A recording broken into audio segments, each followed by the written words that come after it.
하나님의 말씀은 사도행전 4장 19절 20절입니다. 다 함께 합독하시겠습니다. 베드로와 요한이 대답하여 이르되 하나님 앞에서 너희의 말을 듣는 것이 하나님의 말씀을 듣는 것보다 옳은가 판단하라. 우리는 보고 들은 것을 말하지 아니할 수 없다 하니 아멘. 하나님은 성령으로 말미암아 예수 그리스도께서 이 땅에서 말씀하시고 행하시는 것을 통해서 우리로 하여금 보도록 또 듣도록 그렇게 하셨습니다. 오늘 베드로와 요한이 담대하게 말하기를 우리는 보고 들은 것을 말하지 아니할 수 없다고 목숨 걸고 담대하게 유대 최고의회 그리고 최고 법정인 산헤드린 공회에서 예수를 사형 판결했던 그 법정에서 담대하게 말하고 있는 그 내용입니다. 우리는 보고 들은 것을 말하지 아니할 수 없다. 하나님은 예수로 말미암아 우리로 하여금 보도록 또 우리로 하여금 듣도록 말씀하시고 또 많은 표적과 기사와 큰 권능을 나타내셨습니다. 하나님이 예수에게 큰 권능과 기사와 표적을 통해서 예수를 증거해 주셨습니다. 자, 40여 년 동안 한 번도 걸어보지 못한 어머니 뱃속에 있으면서부터 안진뱅이로 걷지 못하는 지체 장애인으로 태어난 사람을 베드로와 요한이 베드로가 주축이 돼서 예수 그리스도의 이름으로 명해서 그 40여 년 동안 한 번도 일어나지 못했던 그가 발과 발목에 힘을 얻고 너무너무 기쁘니까 걷기도 하고 뛰기도 하고 그리고 율법에 의하면은 이렇게 걷지 못하는 지체 장애인은 부정하게 여겨서 성전에서 들어가서 한 번도 제사에 참여해 본 적이 없던 사람입니다. 이런 그가 성전에 베드로와 요한과 함께 들어가면서 걷기도 하고 뛰기도 하고 이것이 베드로를 통해서 하나님이 이렇게 하셨다고 하는 그 고마움과 감사함으로 하나님께 찬송을 했어요. 그러니까 이 유명한 표적이 예루살렘에 있는 사는 모든 사람들에게 퍼졌고 유대 종교 지도자들에게까지 알리게 됐습니다. 그런데 유대 종교 지도자들은 예수를 죽였어요. 그런데 자기들이 죽인 이 예수가 살아나셨다. 그리고 그 예수의 이름으로 베드로와 요한이 이 죽은 예수가 다시 부활했다. 이 예수에 대해서 죽은 자들의 그 부활에 대해서 말하니까 죽은 예수에 대해서 그가 부활했다고 그것을 백성들에게 유대 백성들에게 말하고 그걸 가르치고 전도하는 것이 몹시 싫었어요. 그래서 4장 1절부터 4절을 보면은 제사장들과 성전 맡은 자, 성전 안팎을 치안 질서를 유지하는 경비 대장과 그리고 사두개인은 구약 성경 중에서 창세기, 출애굽기, 레위기, 민수기, 신명기, 모세오경만 인정을 합니다. 자기들이 모세오경을 볼 때 부활이라는 것이 없다고 판단을 해서 이들은 부활 신앙을 인정하지 않습니다. 죽은 자의 부활을 인정하지 않아요. 그러나 바리새인들은 나중에 종말에 부활할 것에 대한 그 신앙은 갖고 있지만 예수와 같이 죽은 자가 부활한다고 하는 것은 전혀 받아들이지 않아요. 더더군다나 예수가 죽었다가 살아난 것에 대해서는 전혀 그것을 믿지 않습니다. 부정합니다.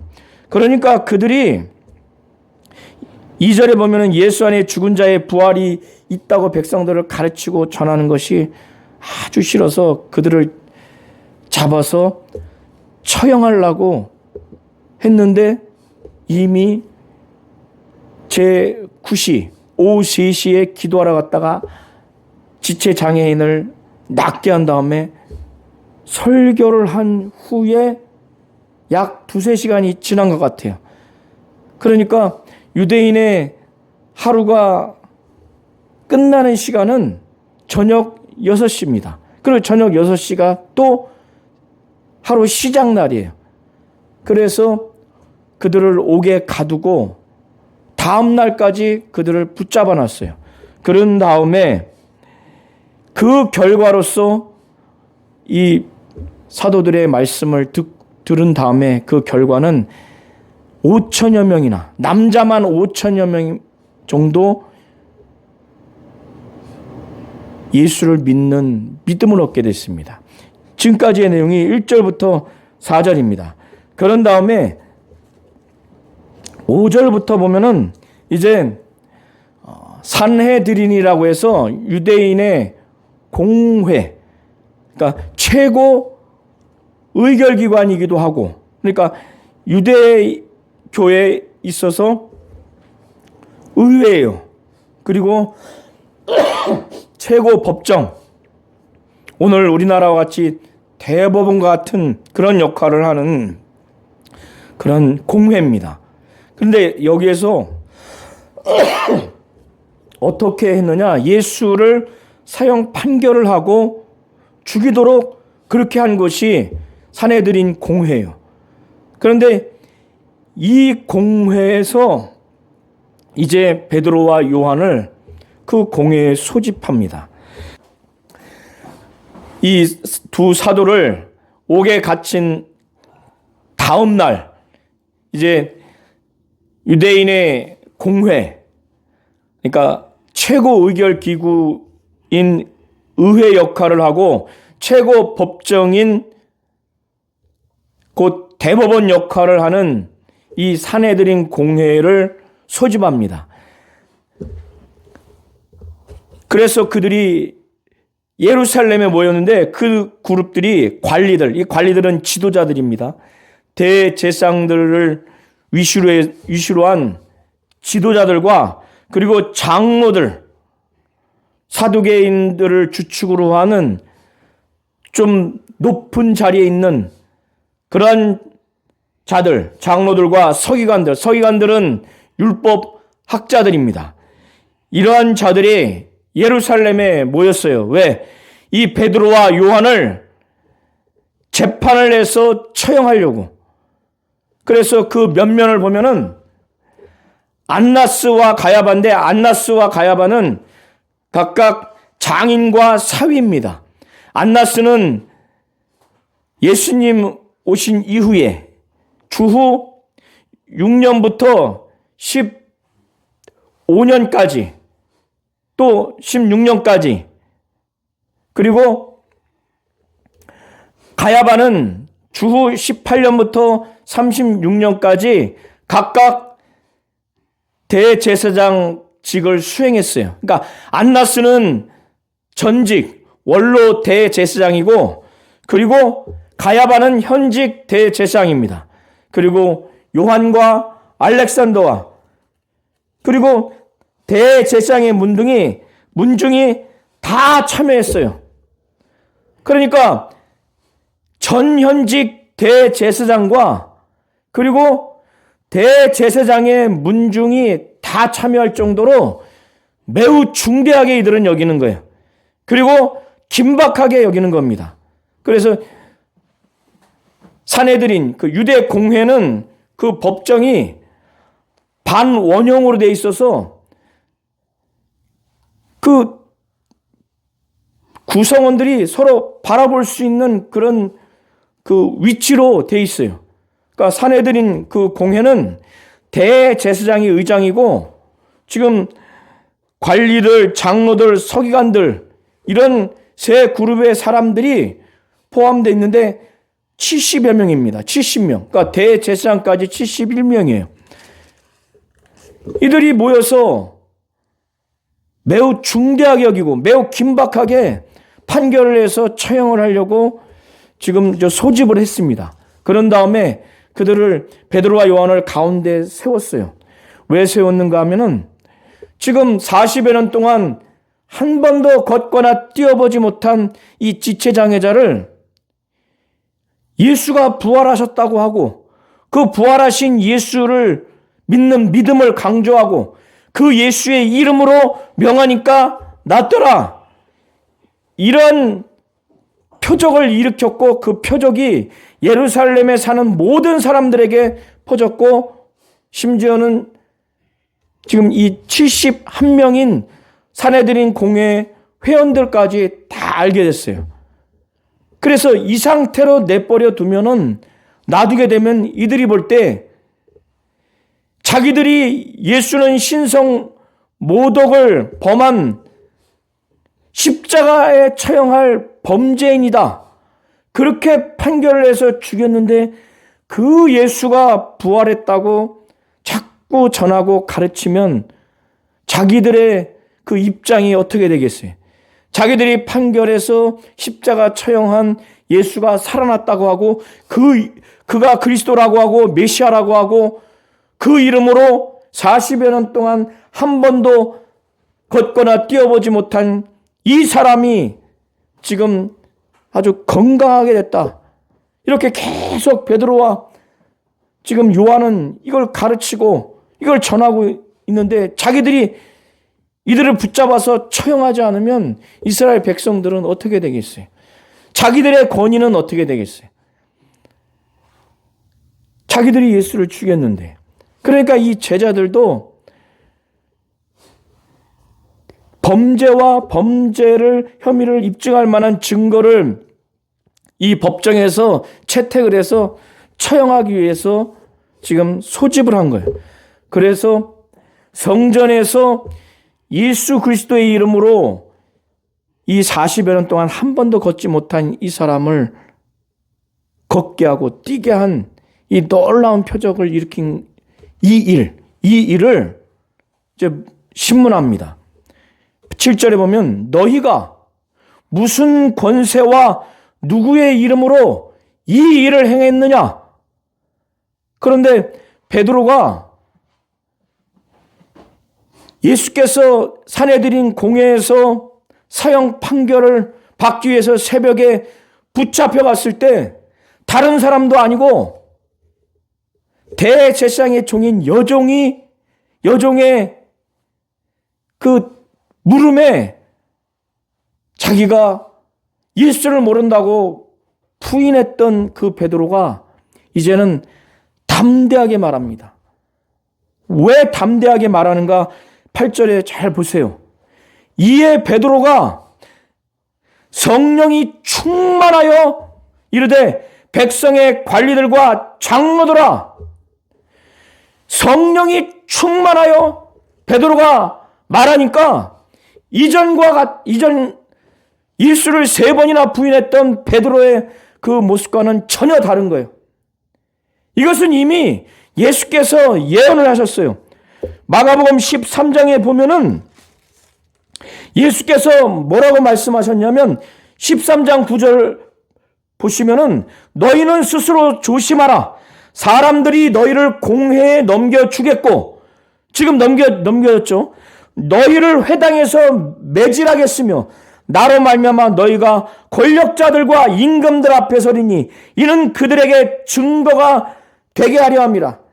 그들에게 너희가 예수의 증거를 전하도록 그렇게 하게 한다는 거, 그렇게 된다는 거예요.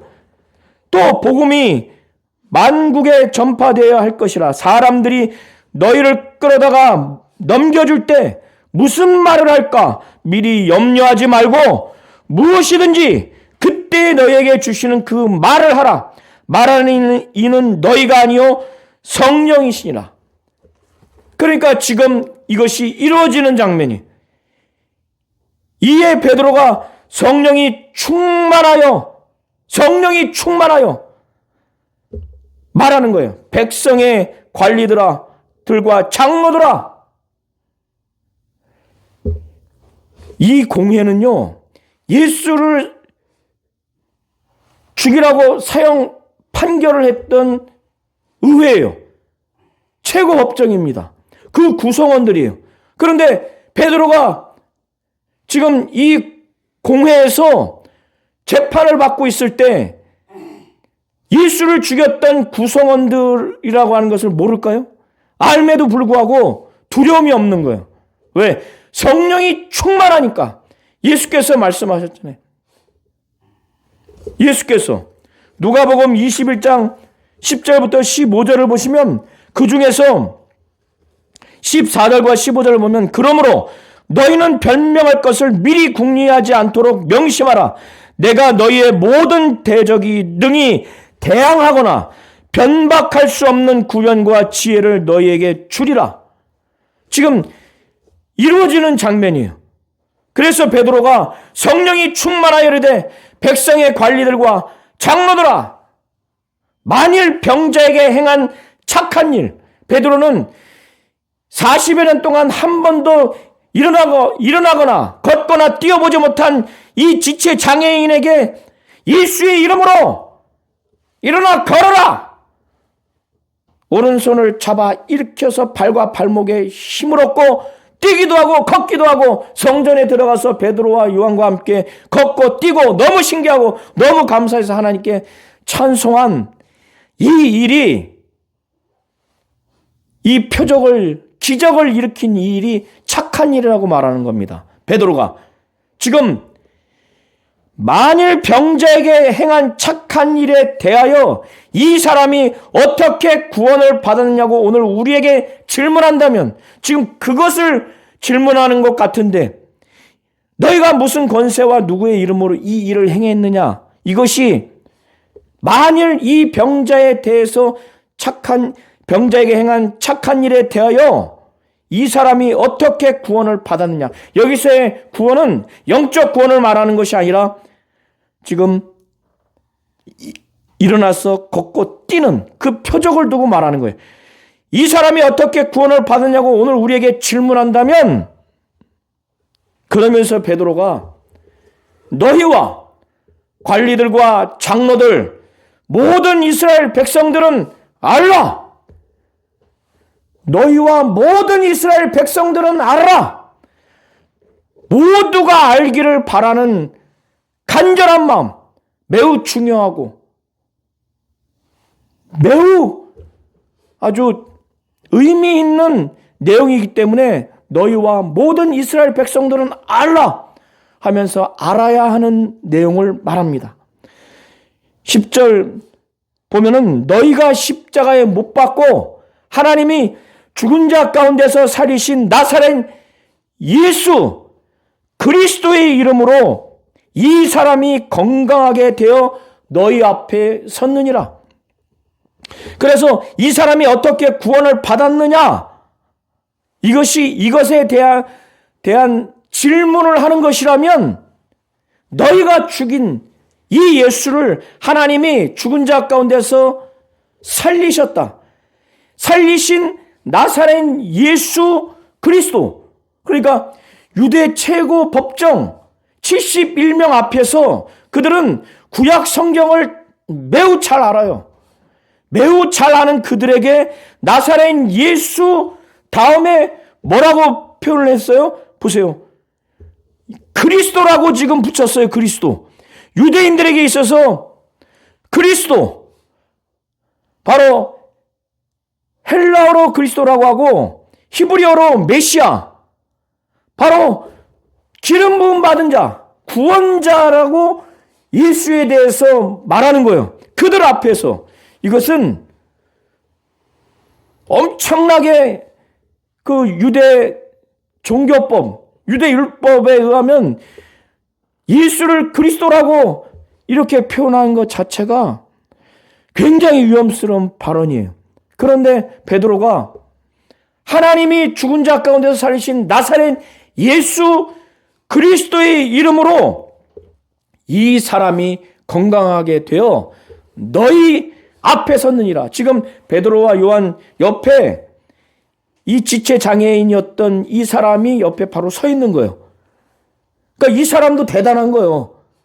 지금 예수를 죽였던 지금 공회 앞에서 담대한 겁니다. 담대한 거예요. 그러고 난 다음에 이 예수가 누군가? 구약 시편 118편 22절을 인용하면서, 그리고 이미 예수께서 복음서에서 자신에 대해서 모퉁이 돌이라고, 모퉁이 그 돌이라고 이미 말씀하셨어요. 그러니까 너희가 예수를 죽였지, 너희 건축자들이 버린 돌, 그러니까 예수라고 하는 이 돌을 너희는 쓸모없다고 버렸어. 너희가 예수를 죽였어. 이들이, 유대 종교 지도자들이 예수를 죽인 것을 지금 말씀을 인용하면서 표현하기를 너희 건축자들의 버린 돌이다, 예수는.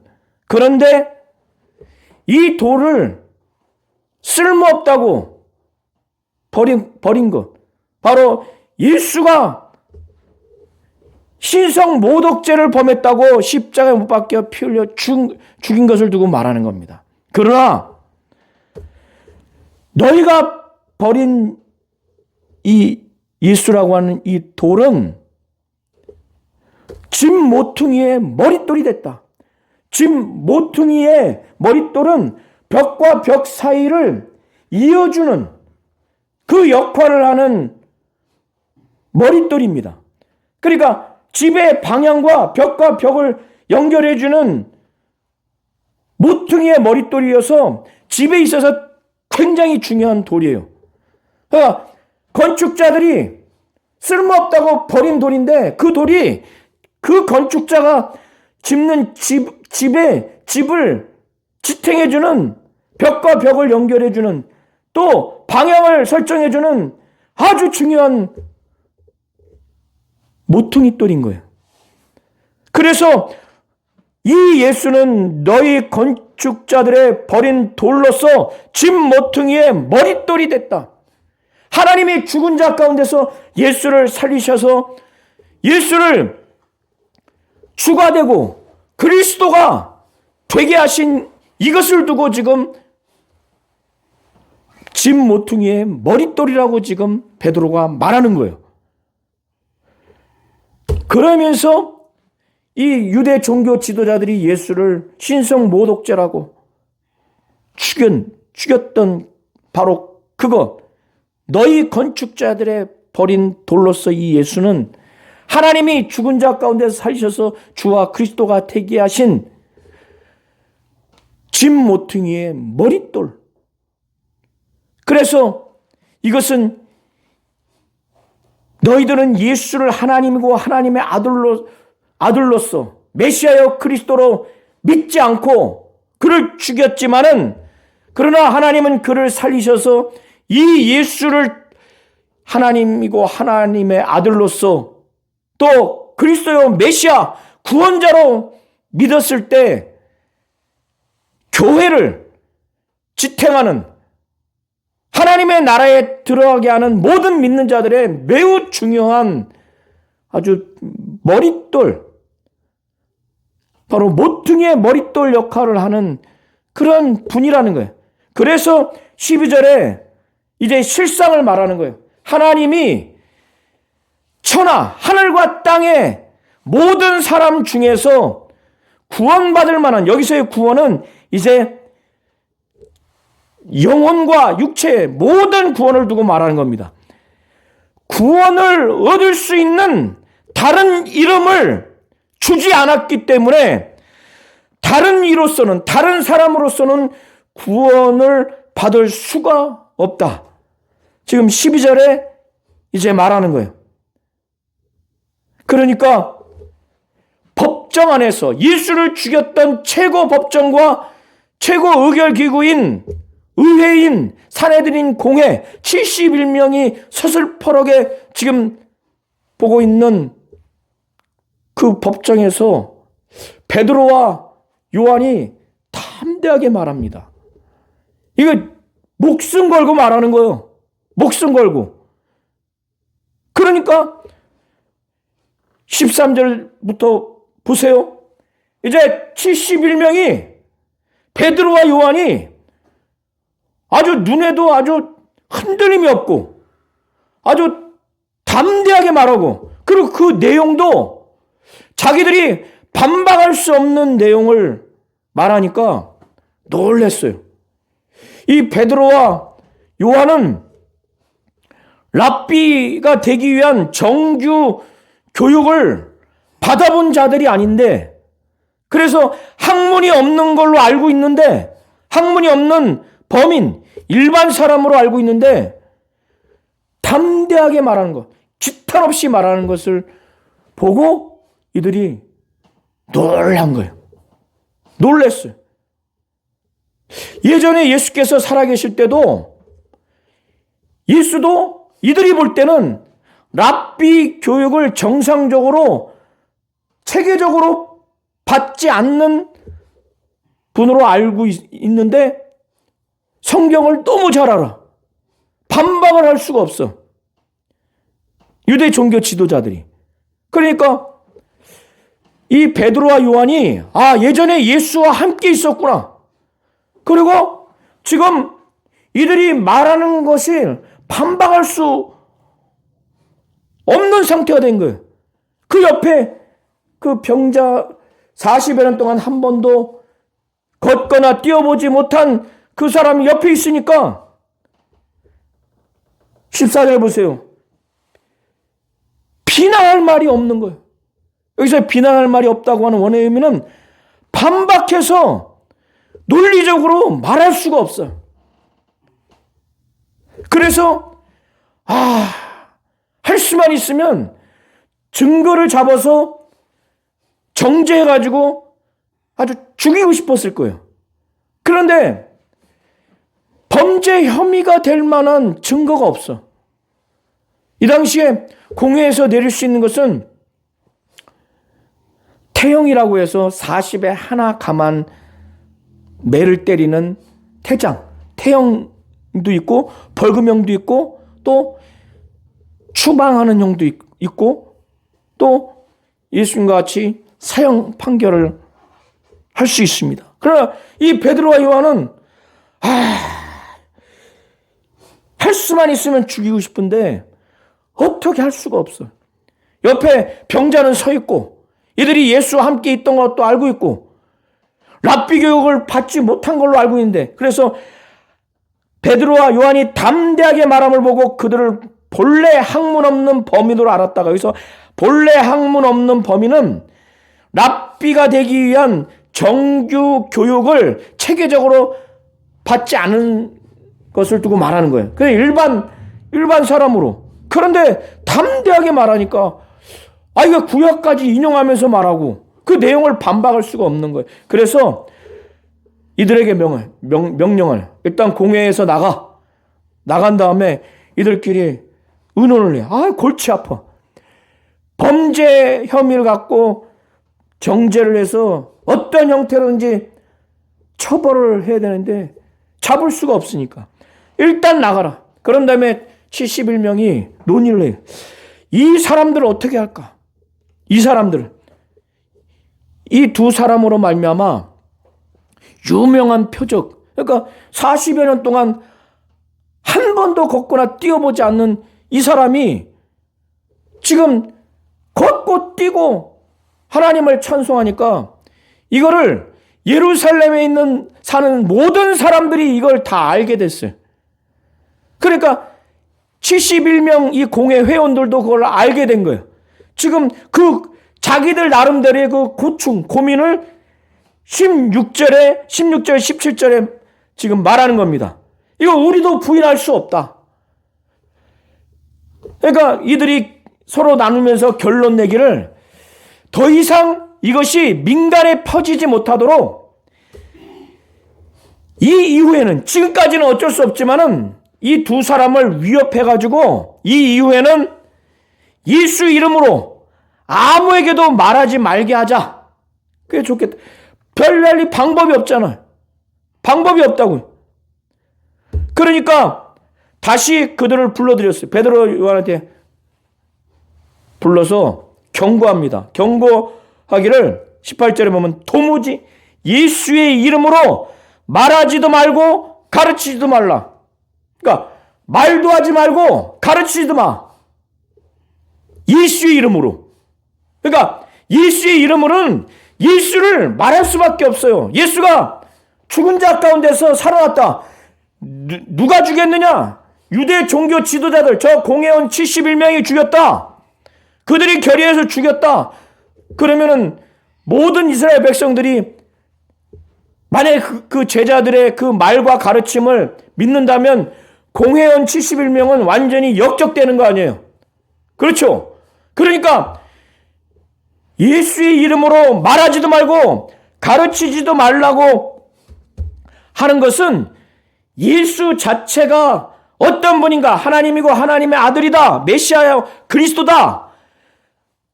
그런데 부당하게 유대 종교 지도자들이 사형 판결해서 로마 총독에게 넘겨서 죽였다, 불법으로 죽였다. 그러나 하나님이 성령으로 예수를 살리셨다, 주와 그리스도가 되게 하셨다. 이걸 말할 수밖에 없어요.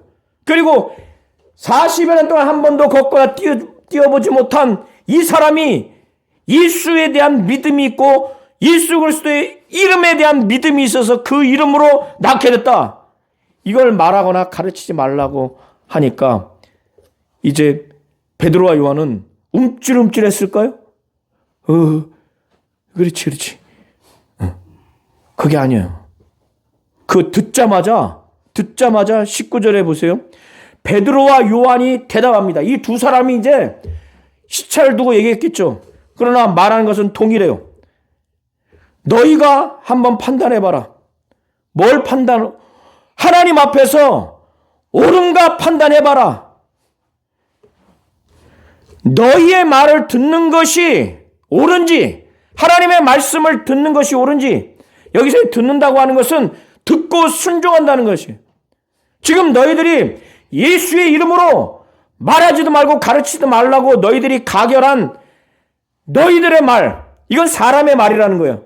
그러나 자신들이 예수로부터 성령 받으면 내 증인 되리라. 예루살렘과 온 유대와 사마리아와 땅 끝까지 이르러 내 증인 되리라. 내가 너에게 분부한 모든 것을 가르쳐 지키게 하라. 하나님의 말씀을 듣고 순종하는 것, 이것이 옳은지, 너희 말, 사람의 말 듣고 순종하는 것이 옳은지, 하나님 앞에서 무엇이 옳은지 판단해봐라. 너희 판단해봐라. 이들도 무엇이 옳고 그른지 아는 자들이니까 한번 판단해봐라. 지금 말하는 거예요. 우리는 보고 들은 것을 말하지 않을 수가 없다. 하나님이 예수를 통해서 큰 권능과 기사와 표적을 통해서 예수를 증거해 주셨어요. 그리고 하나님의 뜻대로 예수가 죽음에 넘겨지고 하나님의 뜻대로 성령으로 예수를 살리시고 하나님이 예수를 하늘로 올리셨고 다시 오실 이 예수를 우리는 보았고, 그가 살아계실 때 그의 삶을 받고, 그가 귀신 내쫓고 병자를 고치고 죽은 자를 살리고 무리를 걷고, 그의 말씀을 우리가 듣고 보았다. 부활도 받고 승천도 받고, 우리가 보고 들은 것을 말하지 않을 수 없다. 이렇게 담대하게 말해요. 이전과는 완전히 다른 겁니다. 그러니까 이 관리들이 신기가 편하겠어요? 이거 어떻게 처벌할지, 무슨 방법으로, 그걸 막 궁리하는데 모든 백성들이 이 두 사도가 40여 년 동안 앉아 있어서 걷거나 뛰지 못했던 이 사람을 예수의 이름으로 일으킨 이것을, 그 된 일을 보고 하나님께 영광을 돌린 거예요. 이들이 하나님께 영광 돌린다고 하는 것은 베드로와 요한을 통해서 하나님이 하신 일이구나. 그리고 이 베드로와 요한은 하나님이 쓰시는 일꾼들이구나. 이런 것이 전제되어 있으니까 하나님께 영광 돌리는 거 아니에요? 그러니까 관리들이 베드로와 요한이 담대하게 우리는 보고 들은 것을 말하지 않을 수 없다. 너희가 하나님 앞에 무엇이 옳은지 판단해봐라. 너희 말 듣는 것이 옳은지 하나님 말씀 듣는 것이 옳은지 판단해봐라. 거침없이 막 말하니까 이를 바닥바닥 속에서 막 했겠죠. 이거 어떻게 처벌할지 방법을 막 찾으려고 하는데 이 백성들 때문에, 백성들이 의식해서 이 사람들이 들고 일어나면 어떻게 해? 그러니까 찾지 못하고 그냥 다시 위협하여 놓아줄 수밖에 없었어요. 이 표적으로 병 나은 사람은 40여세 되는 사람입니다. 자, 우리 성도님들이, 하나님이 우리 성도님들에게 원하시는 것은 성령으로 말미암아 성령 충만해야 됩니다. 베드로는 성령 충만하기 때문에 저주하고 맹세하면서 예수를 부인했던 그가 이제 예수를 죽였던 서슬퍼런 공포 분위기가 자욱한 사내들인 유대 공회 71명 앞에서 주눅들지 않고 성령 충만해서 담대하게 말하네요.